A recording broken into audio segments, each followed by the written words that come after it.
Energia, tendências, desafios e oportunidades. Eu sou Rafael Hertzberg, consultor independente para assuntos de energia. A agenda dessa apresentação incluirá: quais são os principais drivers, fatores associados aos negócios de energia no Brasil? Qual é o custo atual da matriz energética brasileira e qual é o custo futuro? Quais são os dilemas que estão em jogo aqui no Brasil? Quais os cenários mais prováveis? Que soluções merecem avaliação? Quais os riscos que merecem ser cuidadosamente ponderados? E para ilustrar uma série de casos da vida real para exemplificar os processos decisórios que o mundo corporativo tomou aqui no Brasil.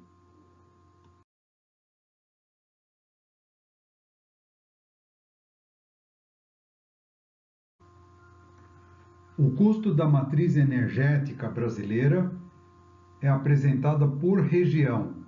Então, esse gráfico apresenta a região Sudeste e Centro-Oeste e os dados são fornecidos pelo Operador Nacional do Sistema, que tem a responsabilidade de despachar todo o sistema elétrico do país.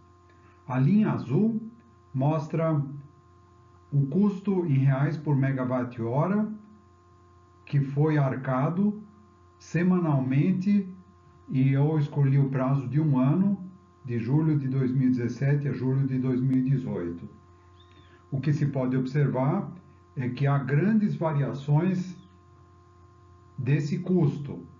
Ele vai praticamente desde algumas poucas dezenas de reais por megawatt-hora até muitas centenas de reais por megawatt-hora. Isso ocorre porque o Brasil tem uma boa parte da sua matriz energética em usinas hidroelétricas, que são as mais baratas. Porém, como os reservatórios são relativamente pequenos para as necessidades do país, o Operador Nacional do Sistema se vê obrigado a despachar as usinas térmicas sempre que necessário e, obviamente, são muito mais caras. Daí essa grande variação de custo. A linha vermelha que é mostrada no gráfico é a média tomada nesse ano. É importante lembrar que esse valor resultou em R$ 375 por megawatt-hora. Qual é o custo técnico da energia que será futuramente entregue no Brasil?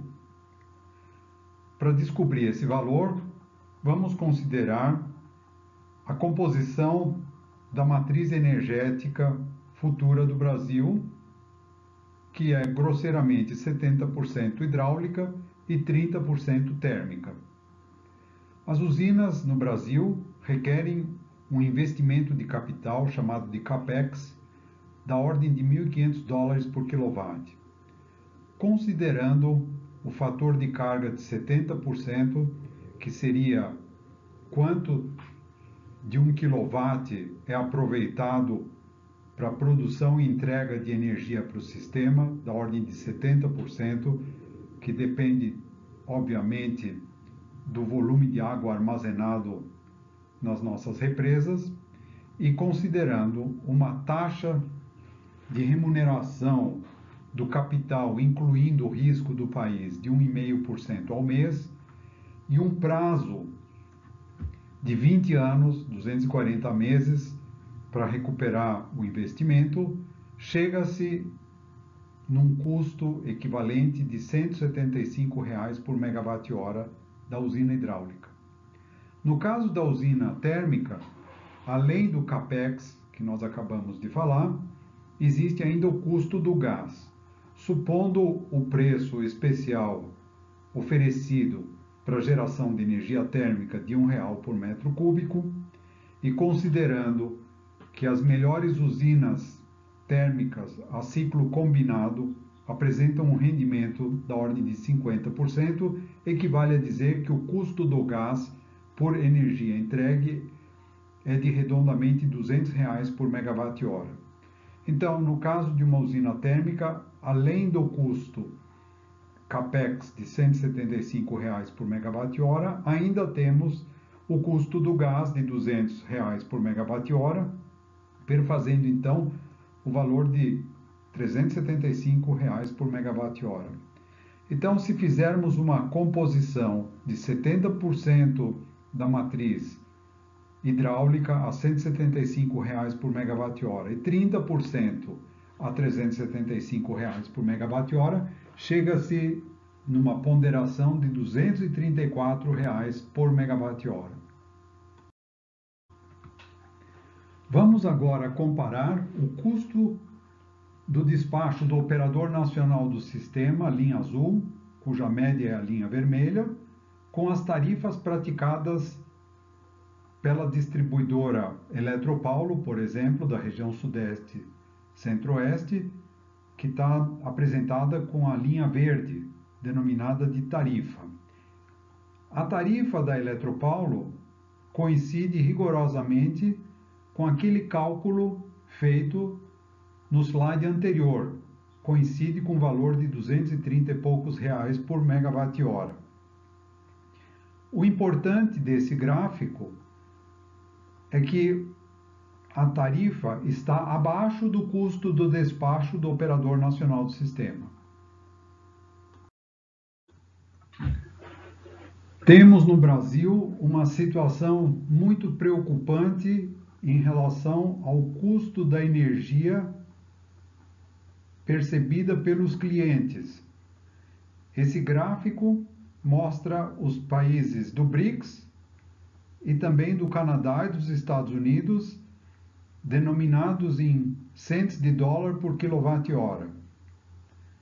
O aspecto preocupante a que me refiro é que o Brasil é campeão de custos. Ele está bem atrás dos nossos concorrentes diretos do BRICS, China, Índia, África do Sul e Rússia, com os quais o Brasil compete, na verdade, disputando mercados no mundo inteiro. E também atrás do Canadá e principalmente dos Estados Unidos. E eu digo principalmente dos Estados Unidos porque é um país de dimensões continentais como o Brasil, mas cuja matriz é essencialmente térmica, quer dizer, que gasta combustível, e no caso do Brasil, o grosso da nossa produção não envolve combustível. Se nos Estados Unidos nós temos uma predominância da matriz de combustíveis, como pode o Brasil ter uma situação muito mais privilegiada por ter uma matriz fortemente renovável, ser tão mais caro do que os demais países? É um problema que diz respeito à nossa estratégia e à nossa gestão. Qual é o desafio posto com relação à energia no Brasil? São 4 aspectos mais relevantes.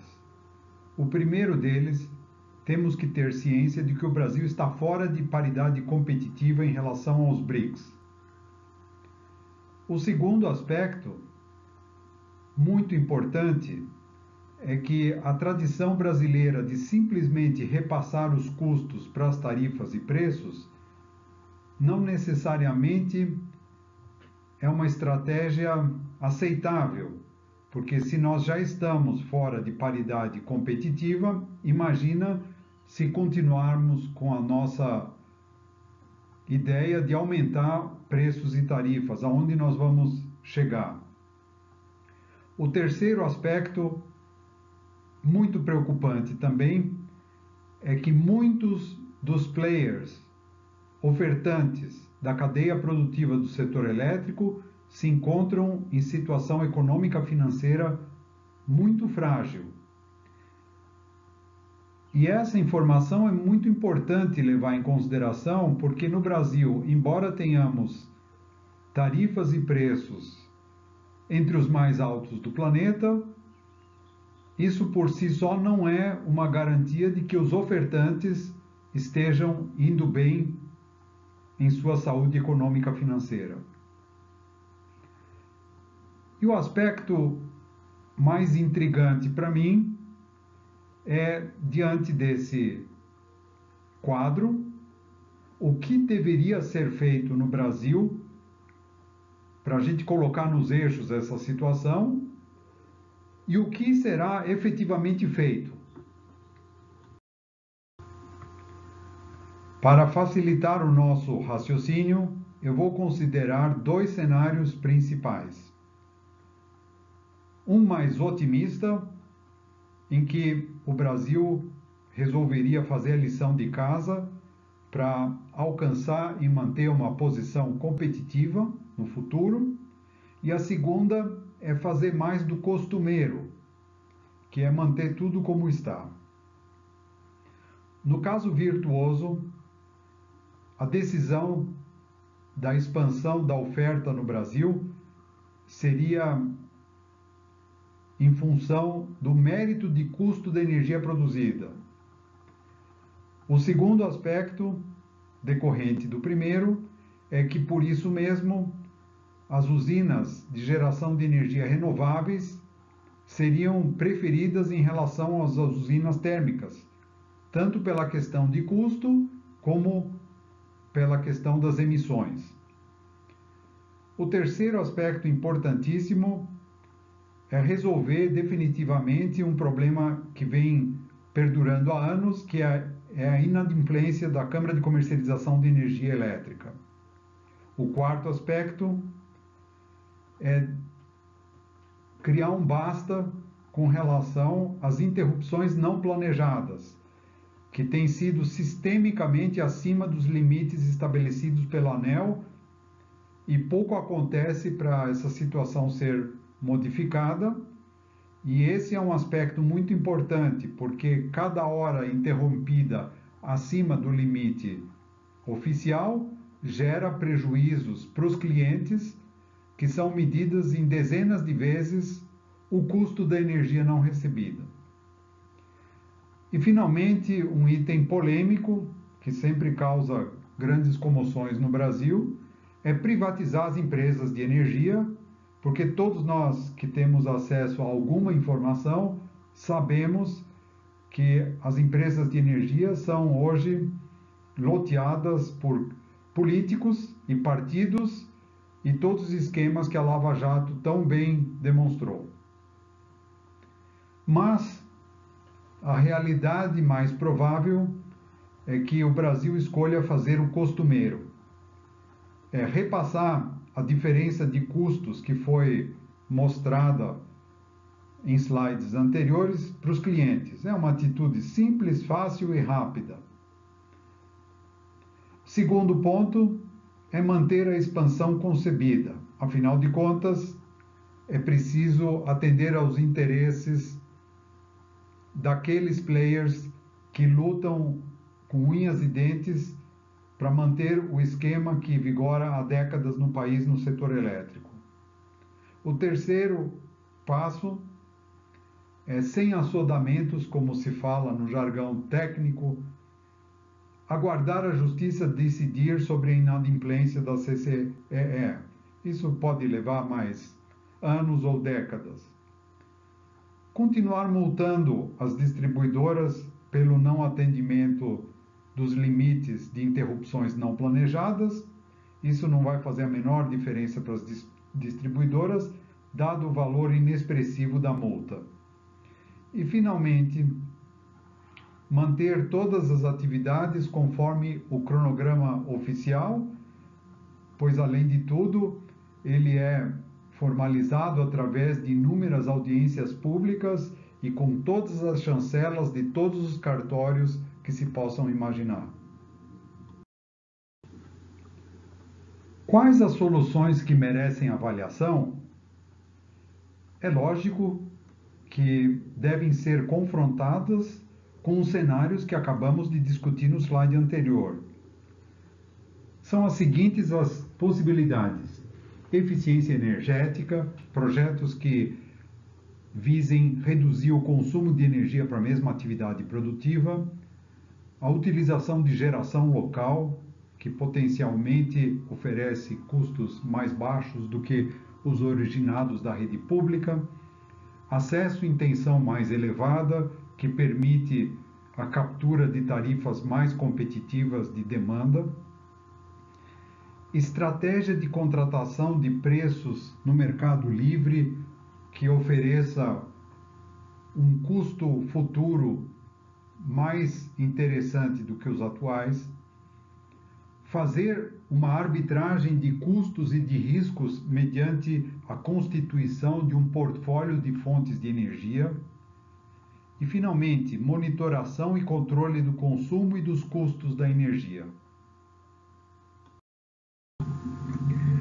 Para ilustrar essas oportunidades todas, pode-se imaginar um checklist.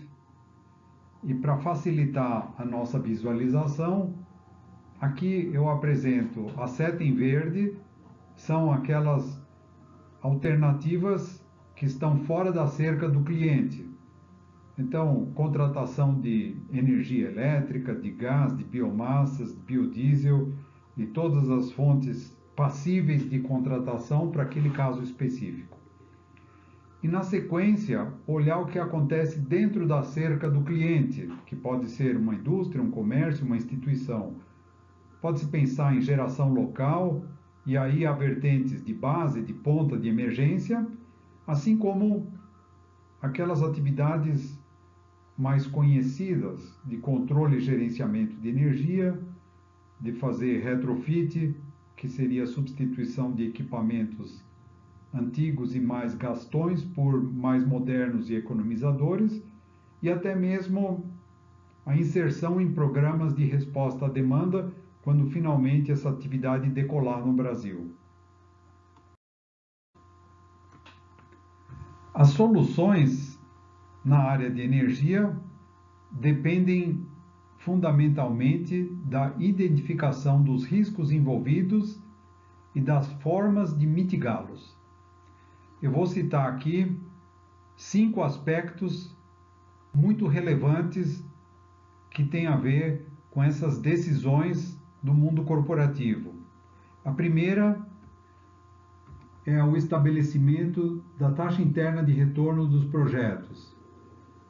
Eu já encontrei empresas que pedem mais de 30% ao ano para embutir o risco do país, e vi outras que se sentem bem pedindo 10% ao ano.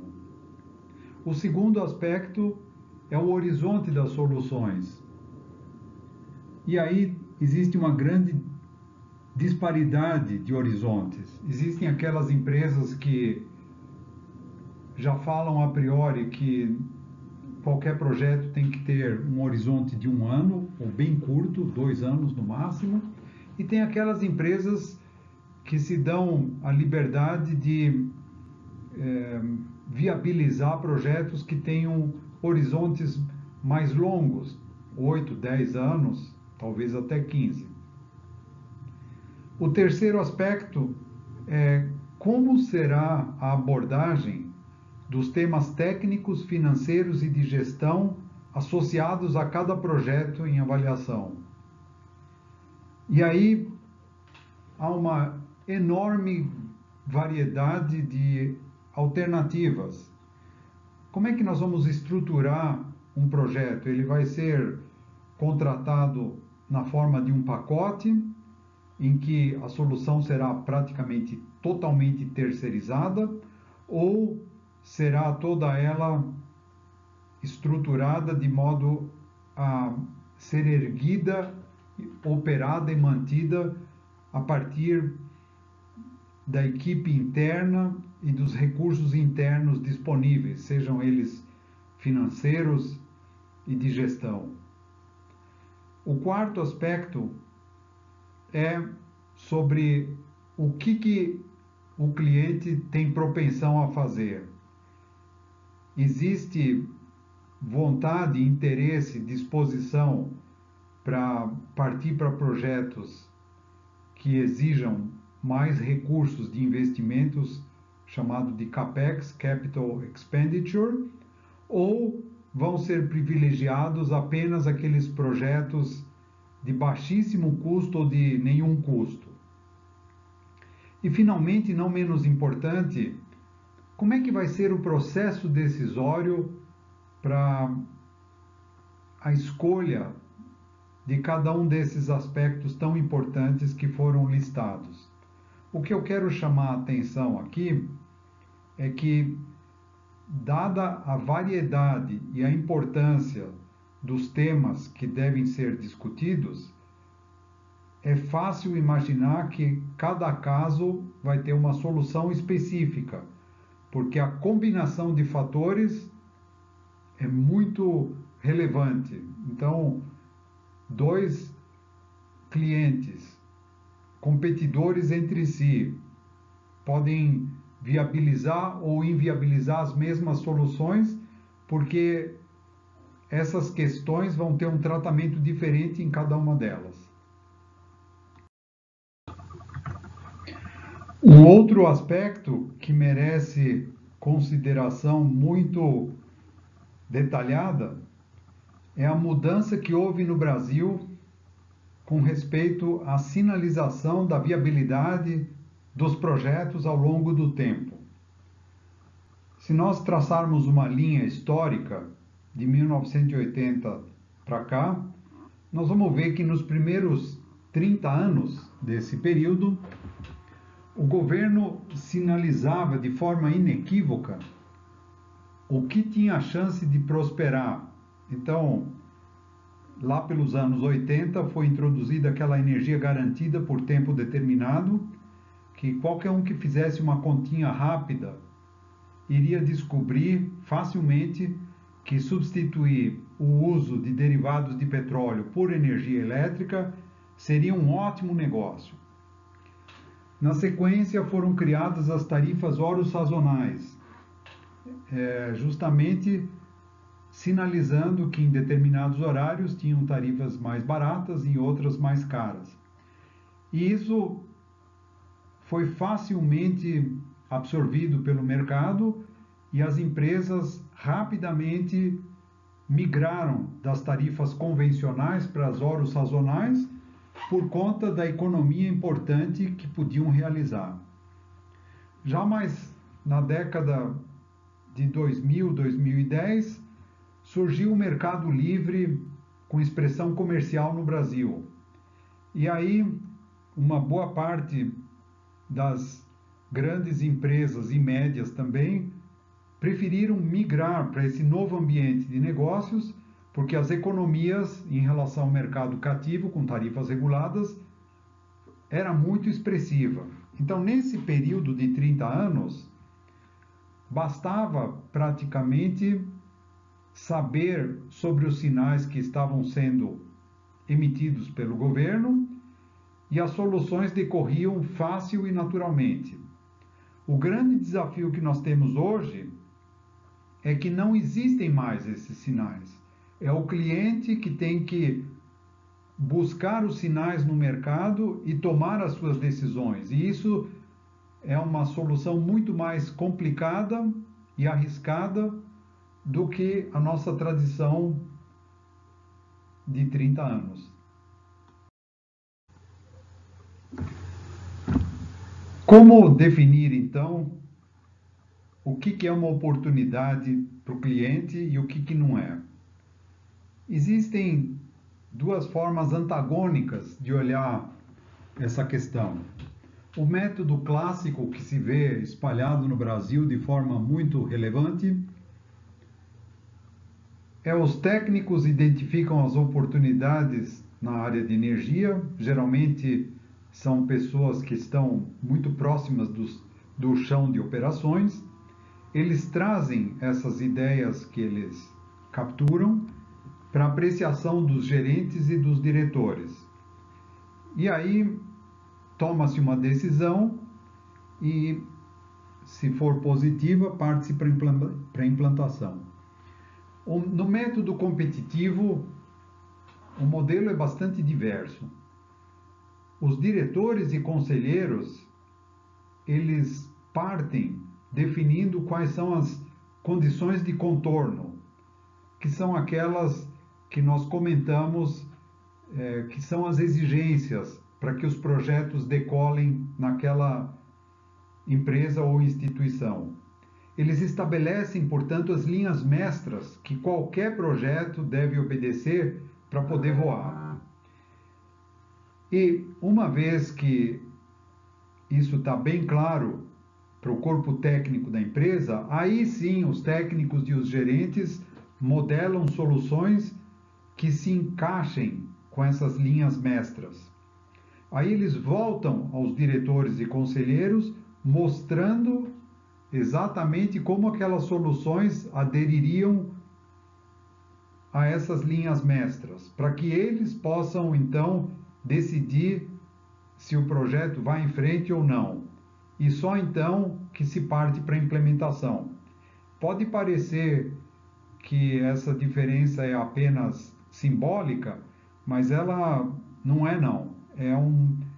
Um método competitivo, ele exige muito mais de todos os envolvidos. Esse é um exemplo muitíssimo interessante sobre como uma empresa passou a contratar energia a um custo muito mais competitivo do que era a sua tradição. O gráfico mostra a variação do preço do spot na época em consideração. O que eu falei para o presidente da empresa e para o conselho era de que haveria necessidade de mudar a forma de fazer a contratação de energia no mercado livre.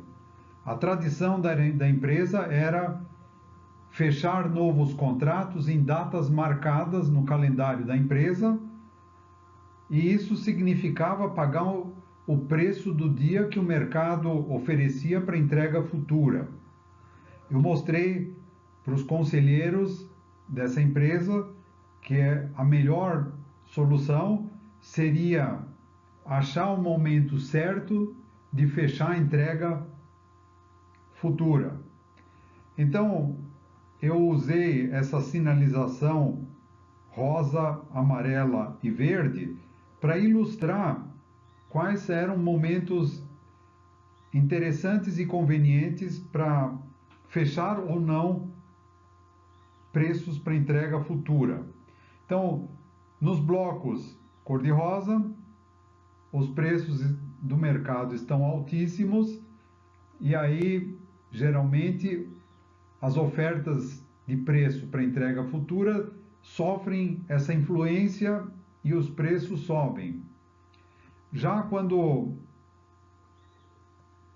estamos nessa área achurada em verde claro, os preços estão bastante baixos e normalmente o mercado acaba ofertando preços muito mais convidativos para o cliente e é aí que deve se fechar negócio. E existe uma zona intermediária desse amarelinho que é indiferente, poderia se fechar ou não o preço, seria um preço, entre aspas, razoável. Então, esse cliente, depois de ter ouvido a mecânica do mercado, que eu mostrei com certo detalhe, oferta, procura e preços de energia elétrica no Brasil, ele se convenceu de mudar a forma de contratação de energia e houve uma economia de cerca de 30% no preço da energia no novo contrato fechado.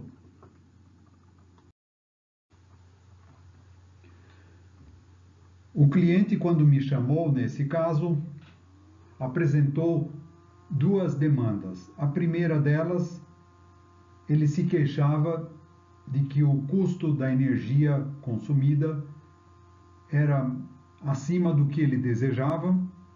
E o segundo aspecto, talvez mais importante ainda, ele reclamava das interrupções não planejadas que a unidade sofria por conta da concessionária local.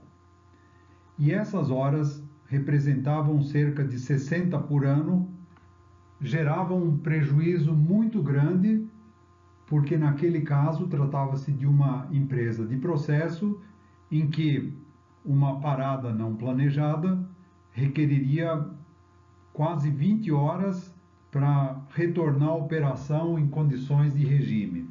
Então, o faturamento perdido era muito importante, já que a operação era 24 horas por dia, 7 dias por semana.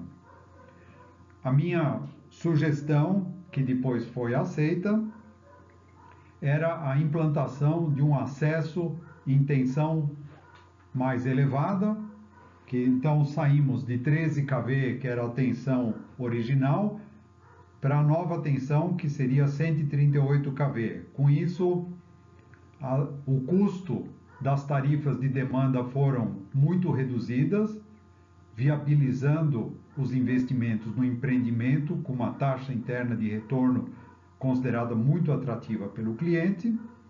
E, por outro lado, as interrupções não planejadas seriam reduzidas em 90%. Então, essa subestação foi implantada em 6 meses depois da decisão tomada pelo cliente e foi um verdadeiro caso de sucesso. Esse caso é muito interessante. Envolve uma empresa de prestação de serviços de treinamento para pilotos da aviação civil. Esses treinamentos são obrigatórios para que o piloto mantenha a sua licença de voar.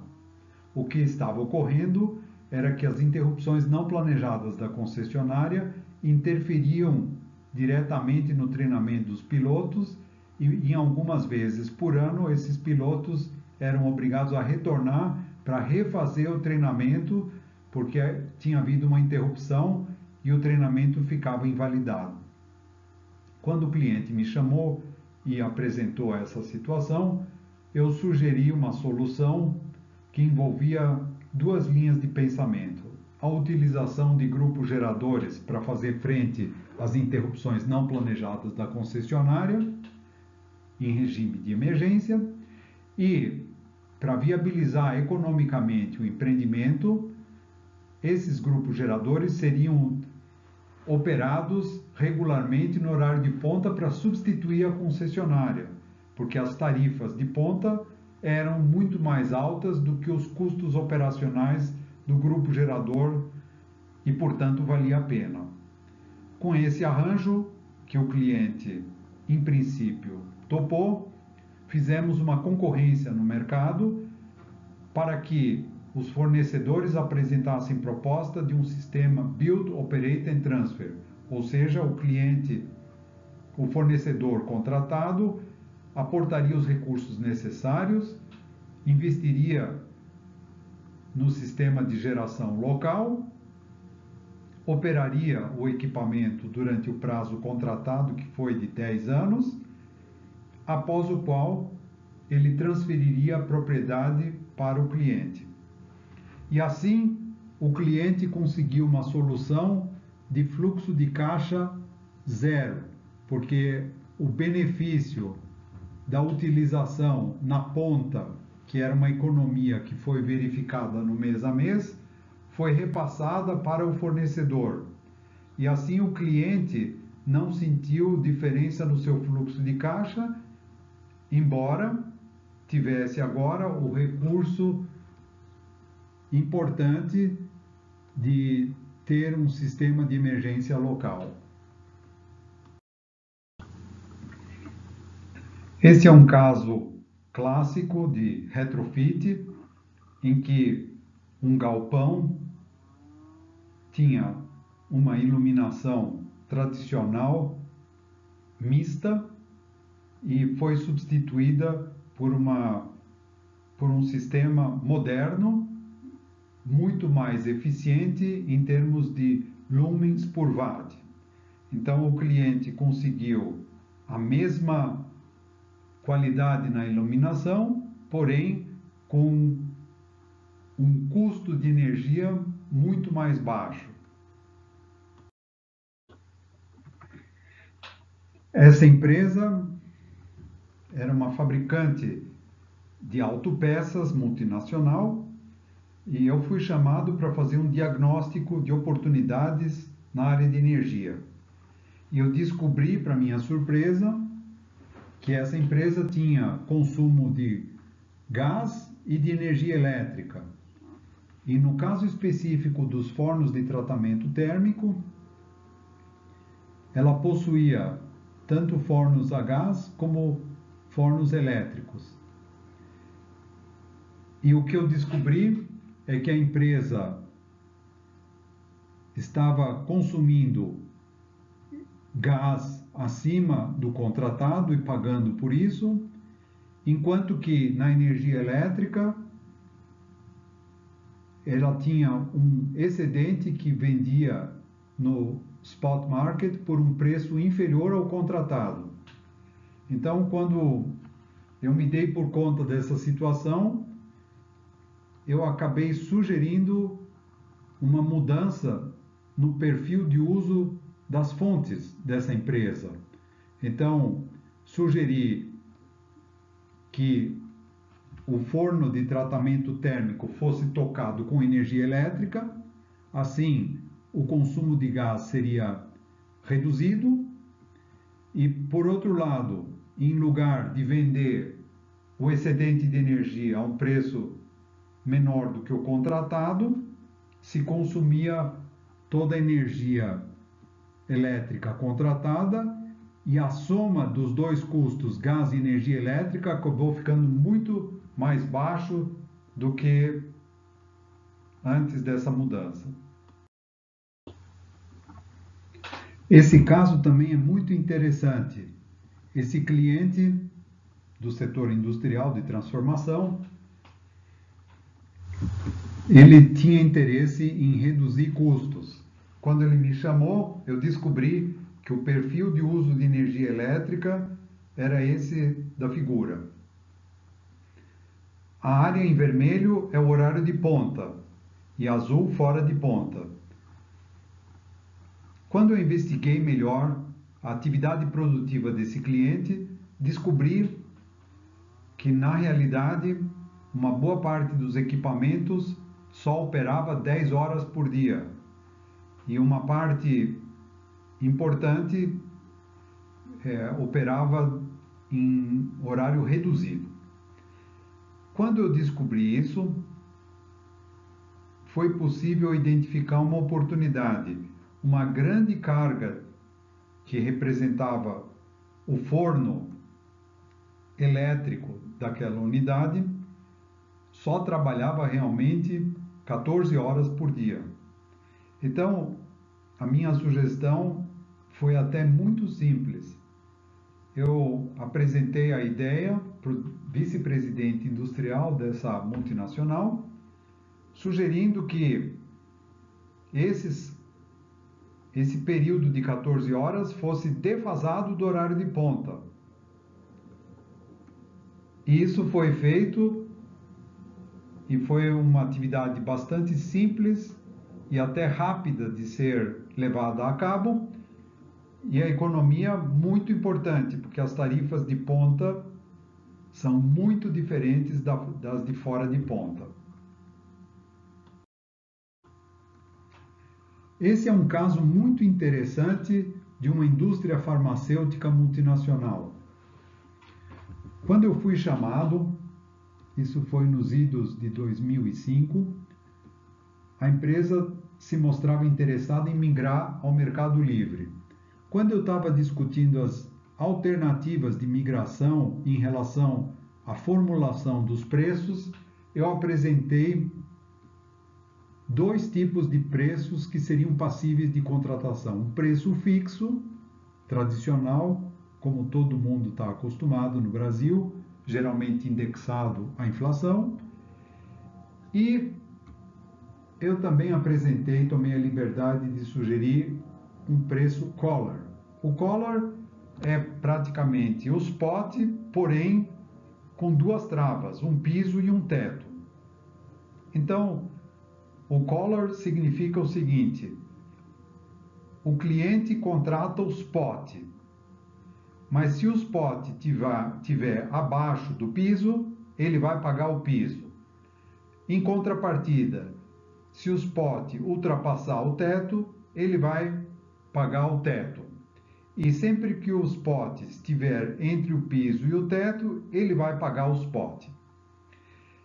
Diante dessa situação, eu descobri que o cliente tinha um perfil conservador, mas havia também uma pontinha de agressividade que clamava por uma solução que oferecesse um resultado extra. Então, o que foi feito no final das contas? Eu sugeri, e o cliente topou, que 70% do volume de energia necessário seria contratado da forma tradicional, preço fixo indexado à inflação, e 30% seria contratado com base nesse preço collar. E dessa forma, ele poderia apostar, através desses 30%, que ele faria um negócio melhor que o preço fixo, mas para uma parcela menor do volume total. E o cliente topou, e assim foi feito, e o cliente conseguiu 15% adicional de economia em relação ao preço fixo que ele já tinha celebrado para os 70%. Ou seja, os 70% já davam uma diferença de 20% em relação às tarifas cativas. E essa parte do collar gerou uma economia adicional de 15% em relação ao preço fixo que ele negociou. Foi um caso muito interessante e que gerou muita satisfação para esse cliente. Esse é um caso muito especial. Esse cliente é uma multinacional industrial com presença em diversos estados brasileiros. O que eu descobri ao fazer uma investigação em cada uma dessas unidades do ponto de vista energético, que existia uma das unidades no estado de São Paulo que tinha interesse em aumentar a sua demanda contratada. Por outro lado, a concessionária local informou que não teria como atender esse aumento de demanda na classe de tensão que o cliente estava conectado, que era 13 kV. E informou que o cliente deveria instalar uma subestação em 138 kV para viabilizar o aumento da demanda solicitada. Por outro lado, com o Brasil na situação em que se encontra de riscos e a dificuldade em torno dos investimentos necessários, que são medidos em alguns milhões de dólares para viabilizar uma subestação daquelas, o cliente tinha me dito que havia abandonado esse projeto. Entretanto, ao visitar todas as unidades, eu acabei descobrindo que algumas dessas unidades possuíam transformadores rebaixadores de 138 para 13 kV em excesso, e que de fato tinham até transformadores desligados, pois as unidades envolvidas não estavam mais demandando o volume histórico que havia sido planejado para aquela unidade. Então, a sugestão que eu dei para o vice-presidente industrial da companhia foi de retirar um desses transformadores de uma unidade que não estava precisando e repassar para essa outra unidade que queria aumentar a demanda. Isso porque o transformador é o item mais caro de uma subestação e assim o investimento necessário para viabilizar a subestação seria muito reduzido. E essa foi uma ideia discutida e aprovada nesse cliente. E assim ele viabilizou um projeto que de outra forma demandaria anos. Muito obrigado por ter assistido a esse vídeo. Se você quiser descobrir e explorar as alternativas que potencialmente estão à sua disposição, não hesite em me contatar. E aqui ficam as minhas informações. Um grande abraço.